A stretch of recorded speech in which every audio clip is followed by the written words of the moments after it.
I think that one of the problems we have right now is that there is too much of government getting involved in everything. Listen to straight-talking Badenoch, who always thinks before she opens her mouth. So I never have gaffes or, apologizing for something that I said, oh, that's not what I meant. I never have to clarify because I think very carefully about what I say. I think very carefully about what I say. It's interesting, you make a virtue of your plain speaking and so on, but you evidently mean when you say the number of recent immigrants who hate Israel, you evidently mean Muslim immigrants. Why didn't you just say that? Because it's not all Muslim immigrants. And this is what I don't do. I'm very careful when I speak. This is the woman who, during her leadership campaign, threatened to take on Doctor Who. Until we wake up and Kemi Badenoch doesn't exist anymore, I don't wish ill of her, I just wish her to shut up. No, I will not shut up. You need someone like me who's not afraid of Doctor Who or whoever. Believes she became working class by working at McDonald's. It was the first time that I interacted properly with people who didn't come from the sort of background that I came from. I grew up in a middle-class family, but I became working class when I was 16 working in McDonald's. I mean, how many shifts in McDonald's do you have to do before you cease to be middle class and actually become working class? I know who I am, and I was working class at that time, but I fought my way back up.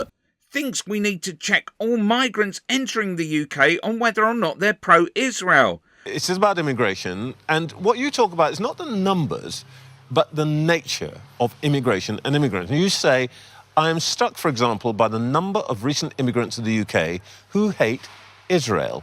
Now witness Badenoch showing her true beliefs when she uses neoliberal rhetoric, saying the state should cut back on benefits and allow the individual to flourish or die by blaming the government's intervention and suggesting maternity pay has got out of control.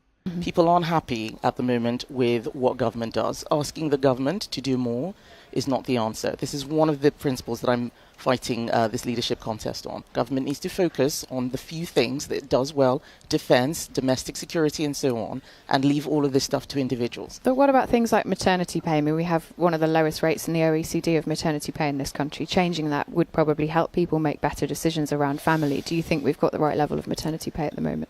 So maternity pay varies depending on who you work for, but it is a function, where it's statutory maternity pay, it is a function of tax.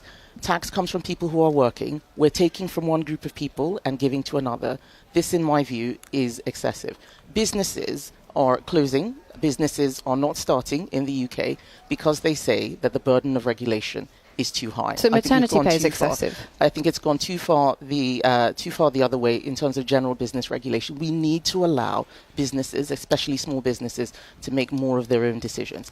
The exact amount of maternity pay, in my view, is neither here nor there.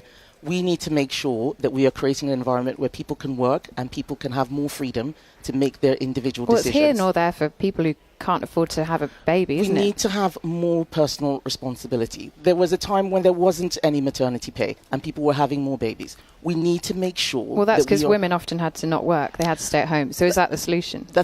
You're putting words in my mouth. Click here for Badenoch upsetting Speaker of the House Lindsay Hoyle.